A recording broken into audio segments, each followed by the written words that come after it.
pars pour 7-8 jours en Espagne, en solo. Le temps n'est pas terrible pour l'instant, j'espère que ça va s'améliorer. Ils annoncent un gros orage en arrivant sur Viella. Je dois passer par Viella. Parce qu'avec les éboulements qu'il y a côté N134, ça m'obligeait à faire un détour vers Saint-Sébastien, etc., jusqu'en dessous Saragosse. Enfin bref, me taper 670 km de route, autoroute. J'ai préféré passer par Viella et prendre une autre trace tout terrain, 150 km, 200 km au-dessus, et me faire plaisir. Et là, j'ai que 450 km de route, voilà, dont un peu d'autoroute. Allez, ciao, ciao!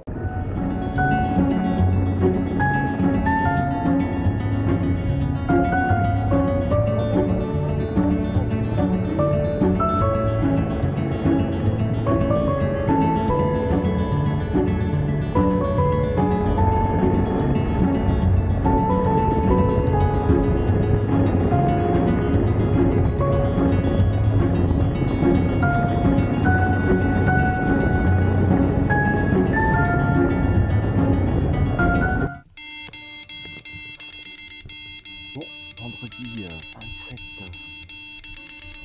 27 septembre, je suis en direction de Trempe. J'ai passé la nuit, j'ai mangé à El Pont de Suert.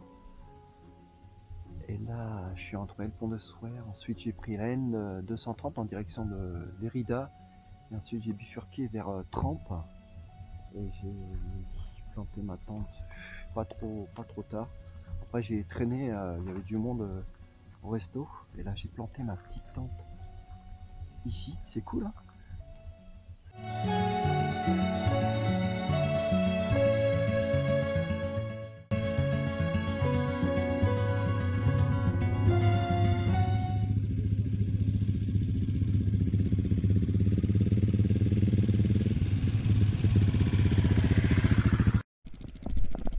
Bon, j'ai enfin monté mon micro, j'espère que ça va fonctionner.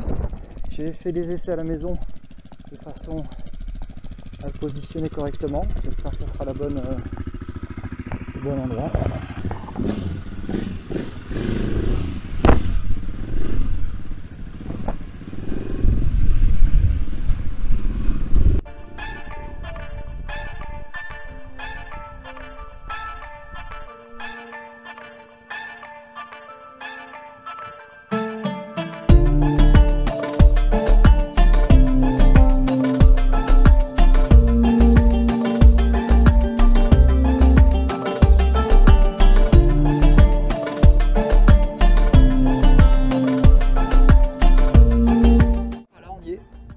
La trace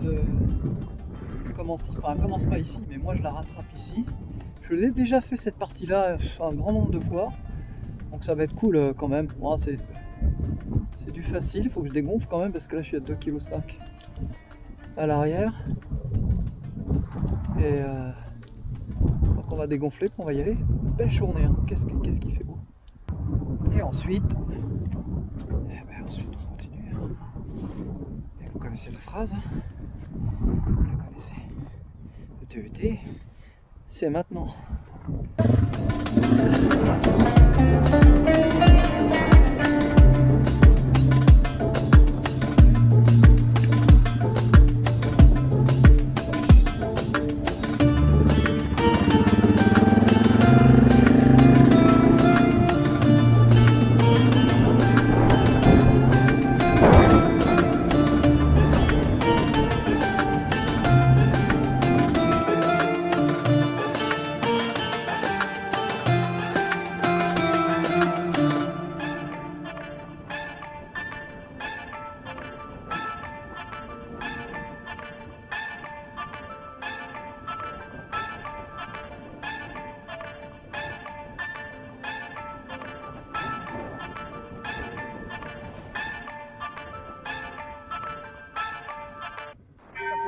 Kilomètres que j'ai crevé. Incroyable, incroyable, incroyable. Je fais 4500 km au Maroc, n'importe où, je crève pas. Là j'ai fait même pas 40 bornes, j'ai crevé. Ah, j'ai les nerfs. J'ai les nerfs. Voilà, 40 km de tout terrain. est déjà en train de réparer le pneu arrière. Chambre à air renforcée, mais bon, la chambre à air renforcée, ça passe. Je sais pas si tu vois le truc, tu as vu le machin, vis rouillé qui est passé là-dedans. Je peux rien y faire. Hein. Bon, je vais réparer la chambre à air renforcée, mais je vais mettre une neuve pour pas avoir de surprise. Sinon, c'est le risque de redémonter tout dans peu de temps.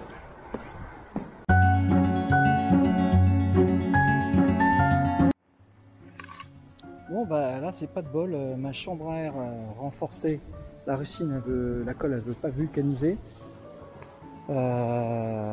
Et second problème, j'ai voulu mettre une chambre à air toute neuve et en fait la chambre à air toute neuve, j'avais pas vérifié mes chambres à air toutes neuves à l'avant et j'avais chuté au Maroc et je soupçonne, en fait quand j'ai chuté ça a dû faire 3 points et 3 trous dans la chambre à air de rechange toute neuve. Donc je sais pas comment je vais faire, je vais patienter.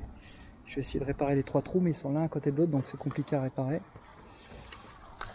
Donc voilà, ils sont là, il y a 2 trous là, ici et un autre ici. Tu vois, il y en a un là et un juste à côté. C'est 3 trous, on dirait que ça a été pincé, est-ce que c'est pas en les fixant, je sais pas. Vu que j'avais chuté et qu'elles étaient positionnées là-bas. Donc voilà, je vais patienter, on va voir, il n'y a plus que ça à faire de toute façon. J'ai fait 35 km de tout terrain, un clou rouillé. Et voilà, bon, on va patienter. Hein.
arrêt café. Là, je repars. Voilà, cool. Voilà, une petite ville. J'ai tenu la petite discussion avec un Espagnol là qui était passionné de moto, qui avait une R100 GS, une 650 GS, il était BMW en deux. Allez, à plus.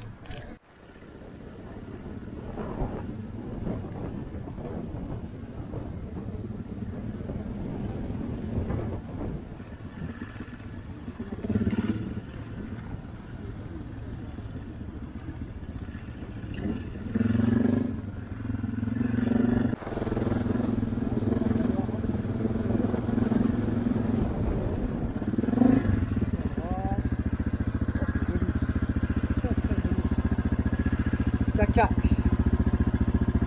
Aere privada de Dakar. Bon, voilà, c'est l'air Dakar. C'est un air privé.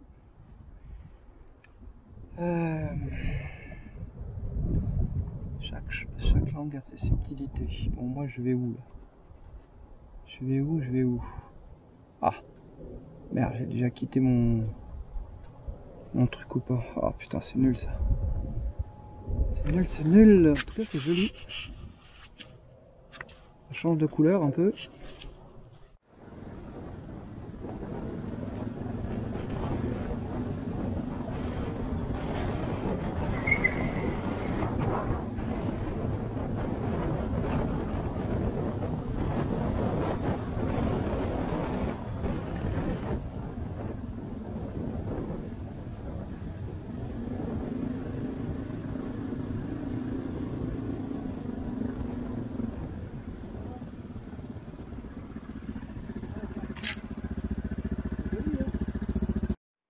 Bon bah voilà un petit peu de technique, des virages serrés, la culture d'olivier en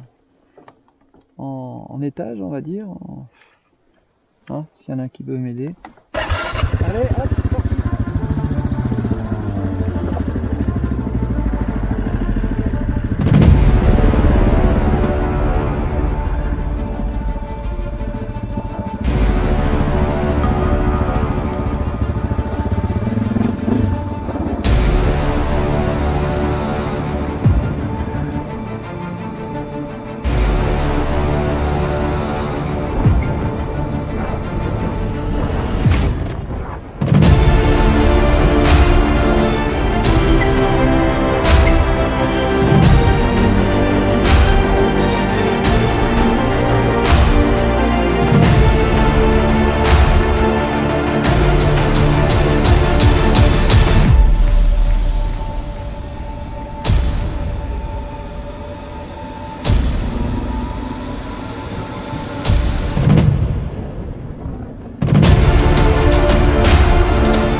Un nid pour se tromper ça. Un nid. Il va falloir agrandir ça. Je suis pas tant pourtant, je suis à 200 mètres. Non, je dois être bon. Hein. Je dois être bon, mais le virage il est. Qu'est-ce qu'il dit le virage? Maintenant ça se trouve c'était vers le bas. Ah c'est le cacaboudin. Je pense que je suis là, donc ça doit être par là, ça doit être à gauche. Ça doit être à gauche, ça doit être à gauche. Donc...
Oh putain, je tombe sur un lit de rivière pour finir la journée. Je voulais m'arrêter avant. J'aurais bien dû m'arrêter avant. Oh galère, putain.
Ah, tu finis la journée comme ça, t'es content.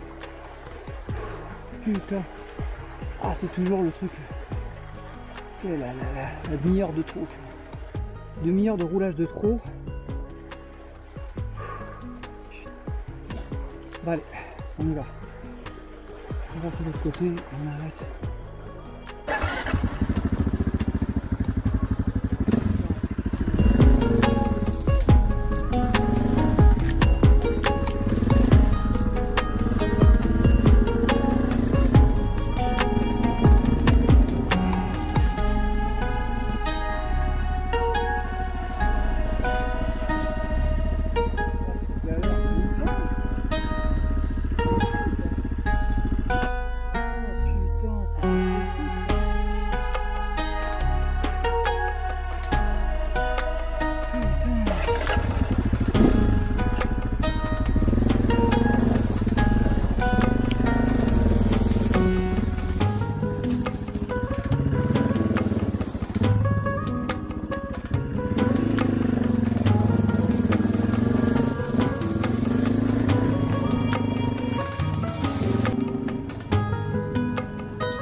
Salut à tous. Aujourd'hui dimanche 28 septembre. Je m'apprête à partir. Il est quelle heure 8h moins quart. Je me suis levé à 7h15. J'ai tout remballé parce que j'étais emmerdé toute la nuit. D'une part par 2 renards hier soir qui tournaient autour de ma tente. Je sais pas, ils devaient sentir la bouffe ou j'en sais rien. J'étais obligé de les jeter à coups de pierre. J'aime pas ça, mais j'étais obligé de les jeter à coups de pierre pour m'en débarrasser. Bon voilà, ça c'est fait.